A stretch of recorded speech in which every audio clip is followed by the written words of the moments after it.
নুৰণৈ মিশক্ষেত্ৰ মহাপুণ্যস্থান মান্য কৰি সুতক তিলা শত তথা শুনক মুখে শুনে ভাগৱত কথা গোবিন্দ শুনক দতি শুনা সুত মহামানী পৰম পাতকি কলি পাইলেহেন জানি আৰম্ভিলো যজ্ঞ আহি সহস্ৰ বছৰ ধুম ধুমে ধুমপৰ্ণ ভৈলে কলেব মোহ ধুমে চৰদু যিটো কৰ্ম কৰোৱাত নাহিকে বিশ্বাস আপোনাৰ আয়ুকক দিলো ব্ৰেথেনা ক্ৰম প্ৰতি তুমি সিঁচি তিৰুক মহাহিত কৰাৰুক প্ৰাণ কৃষ্ণ চৰিত অমৃত হে ৰাম পৰম ঈশ্বৰ কৃষ্ণ দেৱ নাৰায়ণ তন মহাভক্তিটো শ্ৰৱণ কীৰ্তন ইহাক যা ইহাক নাজানিয়ান কৰ্ম কৰি মৰো কয়ো কৃষ্ণ কথা সুত যেন মতে তৰু ইহাতে আমা মিলি লহ মহাভাগ তুমি হেন মহন্তক পাইলো ভাই গেলা যত জগ সুখ যিটো মুখ সুখ মূল ভকতৰ সংগ অল্প কৰো নহিতুল আকাশ এখন চৰে ৰবি ৰথ যেন বায়ু সূৰ্যৰ গত হয়ো জগতৰ আয়ু এক শৰণৰ মাতে যিটো শুনৈ কৃষ্ণ কথা তাৰ বিনে আৰ জীৱ আৰ বেধা কৃষ্ণ তৰ প্ৰিয়ামী কৰো কৰ্ম যত তাতো নানা বিঘ্নি আছে জানিলো মনত হে ৰাম এতেকে প্ৰিয়াৰু কৃষ্ণ চৰিত অমৃত শ্ৰৱণ মাত্ৰকে যেন হুৱে কীৰ্ত কীৰ্ত জয় কৃষ্ণ হে গুৰু সমস্ত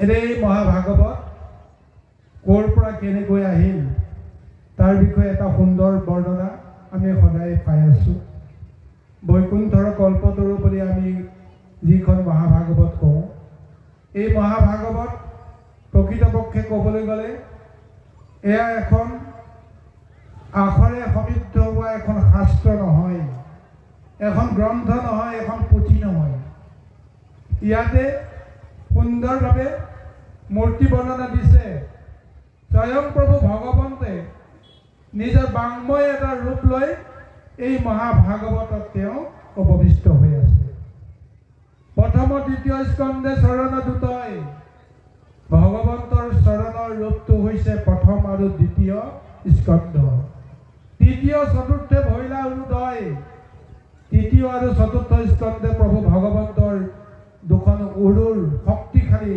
ৰূপটোৰ কথা কোৱা হৈছে নাভি দেখে পঞ্চমে হস্তে বক্ষস্থল পঞ্চম স্কন্ধে প্ৰভু ভগৱন্তৰ নাভি তত্ত্বৰ কথা কোৱা হৈছে ষষ্ঠ স্কন্ধ বক্ষস্থল উদৰৰ কথা কোৱা হৈছে সপ্তমে অষ্টমে ভৈলা কৰ কমল যুগল সপ্তম আৰু অষ্টম স্কন্ধ হৈছে প্ৰভু ভগৱন্তৰ দুখন শক্তিশালী বাহু বা হাত দুখনি কৰ কমল বুলি কোৱা হৈছে কণ্ঠ দেখে নৱম দশমে বইলা তুণ্ড কণ্ঠত বা ডিঙি মূলত প্ৰভু ভগৱন্তৰ নৱম স্কন্ধৰ কথা কোৱা হৈছে।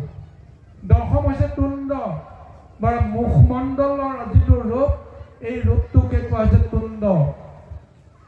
একাদশে ললাট, দ্বাদশ ভইলা মুণ্ড। একাদশত হৈছে কপাল বা ললাট, দ্বাদশ হৈছে মুণ্ড বা শিৰ ভাগ। এনেদৰে প্ৰভু ভগৱন্তৰ মূৰ্তিটো যদি কল্পনা কৰা যায়, সেই কাল্পনিক ৰূপটোক আমি মহাভাগৱতৰ বাংময় স্বৰূপ বুলি কওঁ। এই মহাভাগৱতত শ্ৰৱণ আৰু কীৰ্তনৰ জৰিয়তে ঈশ্বৰক মূৰ্তি ৰূপে আমি হৃদয়ত লাভ কৰিব পাৰোঁ আৰু সেই ৰূপেৰে আমি জগত তৰি যাব পাৰোঁ। আৰু এইহেন মহাভাগৱতৰ বাংময় মূৰ্তিটো লাভ কৰি পৰীক্ষিত মহাৰাজে ঋষি অভিশাপৰ পৰা তেওঁ মুক্ত হৈ, সংসাৰৰ পৰা তেওঁ মুক্ত হৈ ভগৱন্তৰ লগত লীন যাব পৰা এটা অৱস্থালৈকে আহিছিল। গতিকে এতিয়া পৰীক্ষিত মহাৰাজে এই মহাভাগৱত যে সুকমণিৰ পৰা পাইছিল, সুকমণিয়ে সুধি আছে যে এই মহাভাগৱতৰ যিটো মহাৰূপ সেইটো ক'ব লাগে, কেনেকৈ এইখন সংসাৰলৈকে আহিল। আৰু ইয়াৰ পিছত এই মহাভাগৱতৰ যিটো ৰূপ শৌনক আদি ঋষি সমস্তে নমিক্ষা অৰণ্যত পৰীক্ষিত মহাৰাজে মহামুক্তি পোৱাৰ বহু হাজাৰ বছৰ পিছত এই নমিক্ষা অৰণ্যত ঋষি সমস্তে ভাগৱত লাভ কৰিছিল। অৰ্থাৎ আলোচনা কৰিবলৈ গ'লে বহু কথা আহিব, তথাপিও যথাযথভাৱে আমি বিষয়খিনি আলোচনা কৰিম। যি 28 সহস্ৰ ঋষিয়ে নমিক্ষা অৰণ্যত মহাভাগৱত লাভ কৰিছিল, এই 28 সহস্ৰ ঋষিয়ে পূৰ্বতেও সুকমণিয়ে যেতিয়া পৰীক্ষিতক এই মহাভাগৱত দিবলৈ আহিছিল, তেতিয়া 28 সহস্ৰৰ সৈতে আৰু 32 সহস্ৰ সৰ্বমুঠ 60 সহস্ৰ ঋষিয়ে পৰীক্ষিতক মহাভাগৱত কোৱাৰ সময়ত তেওঁলোকেও আসন পাৰি বহি সমস্ত মহাভাগৱত সুকমণিৰ পৰা তেওঁলোকে লাভ কৰিছিল। কিন্তু তেওঁলোকৰ বিশ্বাস হোৱা নাছিল, কাৰণ তেওঁলোকে নিজকে ব্ৰহ্মজ্ঞানী বুলি জানিছিল, শাস্ত্ৰত পাৰ্গত বুলি ভাবিছিল। তেওঁলোকে সমস্ত জনক উদ্ধাৰ কৰিবৰ কাৰণে তেওঁলোকৰে শক্তি সামৰ্থ্য আছিল বুলি ভাবিছিল। কিন্তু একমাত্ৰ তেওঁলোকৰ ওপৰত আস্থা প্ৰকাশ কৰিব পৰা নাছিল পৰীক্ষিতে। আৰু সেইকাৰণে তেওঁলোকে উৎসুক হৈ ৰৈ আছিল যে আমি নোৱাৰা কৰ্মটো আমাৰে ঋষিৰ কোনোবা এজন পুত্ৰ, ব্যাসমুনিৰ পুত্ৰ সুকমণিয়েনো তো কেনেকৈ এই ঋষি অভিশাপৰ পৰা পৰীক্ষিতক মুক্ত কৰিব পাৰে, তাৰ কাৰণে তেওঁলোকে কেৱল উৎকণ্ঠাৰে ৰৈহে আছিল। পৰীক্ষিতক কোৱা সেই ভাগৱতৰ তত্ত্ব তেওঁলোকৰ কৰ্ণকুহৰত যেনেদৰে প্ৰৱেশ কৰিব লাগিছিল নকৰিলে। কিন্তু পৰীক্ষিতে যেতিয়া 7 দিনৰ পিছত সুকমণিক বিদায় দিলে, সেই বিদায় দিয়াৰ সন্ধিখনত সমস্ত ঋষিমুনিক শুনাই সুকমণিয়ে সকলোকে কৈছিল যে যদি 7 দিনৰ পিছত তুমি আৰু কিবা বুজিবলৈ কাৰণে বাকী থাকিল, মই প্ৰয়োজন সাপেক্ষে আৰু 7 দিন মই কওঁ। গতিকে তুমি মই কোৱা সমস্ত কথাখিনি তুমি জানিলা নে নাজানিলা, আৰু কিবা সন্দেহ আছে নেকি কোৱা। তেতিয়াই সুকমণিয়ে পৰীক্ষিতক উদ্দেশ্য কৰিয়ে সমস্ত ঋষি সমূহক শুনাই তেওঁ কৈছিল যে এই মহাভাগৱত এতিয়া তোমাৰ লগতে উগ্ৰশ্বাসুতেও সৌ নিলগত বহি শুনি আছে। আৰু সেই উগ্ৰশ্বাসুতে সমস্ত মহাভাগৱত তেওঁৰ হৃদয়ত লৈ আছে। তুমিতো কাইলৈ গুচি যাবা বা কিছু সময়ৰ পিছত তুমি গুচি যাবা, কিন্তু এই মহাভাগৱত জগতে কেনেকৈ পাব, তাৰ কাৰণে উগ্ৰশ্বাসুতে হৃদয়ত এই মহাভাগৱত ৰাখি থৈছে।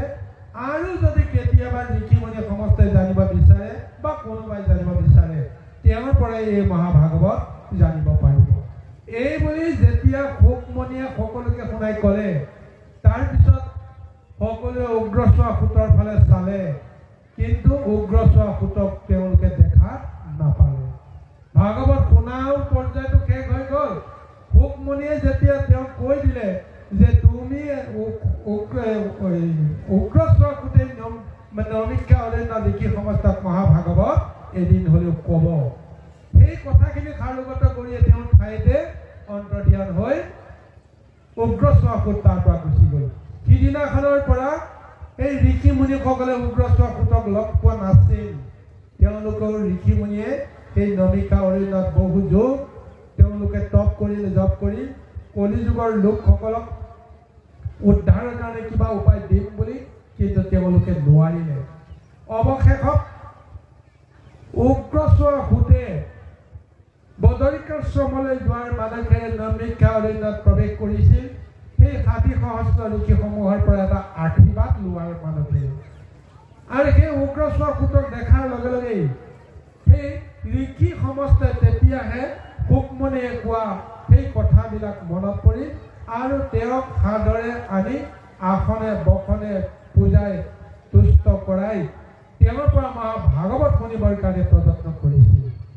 কিন্তু সেই মহাভাগৱত শুনাৰ সময়ত 28 সহস্ৰ ঋষি মুনিয়েহে সেই সভাত থাকিল, বাকী সমষ্টি কিন্তু তাৰ পৰা গুচি গ'ল। নিষ্কুলীয়া কোনোবা এজনৰ মুখৰ পৰা মহা পণ্ডিত বিদগ্ধ বুলি জ্ঞান কৰা সেই ঋষি সমষ্টিয়ে শুনিবলৈ ইচ্ছা নকৰাৰ কাৰণে তেওঁলোক গুচি গ'ল। কিন্তু বেদত প্ৰধান এই 28 সহস্ৰ ঋষিয়ে আজি শুকমুনিক উগ্ৰচোৱা সুতক গুৰু মানি ল'লে। তেওঁৰ পৰা মহাভাগৱত শুনিবৰ কাৰণে প্ৰযত্ন কৰি এই বুলি কৈছিল যে আমি কত ভাগ্যৰ বলতহে তোমাক আমি পালোঁ, আৰু যাৰ কাৰণতে এতিয়া আমি তোমাৰ মুখৰ পৰা মহাভাগৱতৰ জৰিয়তে ভগৱন্তৰ প্ৰকৃত যিটো ৰূপ ৰস মূৰ্তি আমি যেন সম্পূৰ্ণভাৱে পাব পাৰোঁ, আৰু সেই মূৰ্তিক লৈ যেন জগতে উদ্ধাৰ পাব পাৰে, তাৰ কাৰণে তুমি কৃপা কৰা। এনেদৰে উগ্ৰচোৱা সুতক মান্যতা প্ৰদান কৰি তেওঁলোকে দিব্য আসন দি মহাভাগৱত জানিবলৈ প্ৰযত্ন কৰিছে। আহক গুৰু সমস্ত ইয়াৰ উত্তৰত্ন উগ্ৰচোৱা সুতে ঋষি মুনিসকলক কি বুলি সম্বোধন কৰে আমি পদৰ মাজত বিচাৰিবলৈ যত্ন কৰোঁ। কৃষ্ণ হৰে ৰাম জাগ যজ্ঞ কৰি দেখ পাইলো মাত্ৰ আবে কহিও কমহা ভাগৱত শাস্ত্ৰ। হৰে ৰাম কৃষ্ণ কথাইতো আমি ততো কৰি চাদ শুন ফট শোক পৰি শীতল সংবাদ। যাৰ গুণ চলে আতি আকাশৰ পথে সসাগৰা পৃথিৱী যি নীল একৰথে জম্বুদ্বীপ পতি পৰি শীত মহাবীৰ তৰুণ কালতে কেনে তেজিলা শৰীৰ আইৰাম ভিক্ত যেন খাতি পিতি পীৰ ৰাজা যত কৃষ্ণ তব কত তেন্তে মহাভাগৱত আইৰাম হৰি স্মৰি শ্ৰীমতে ক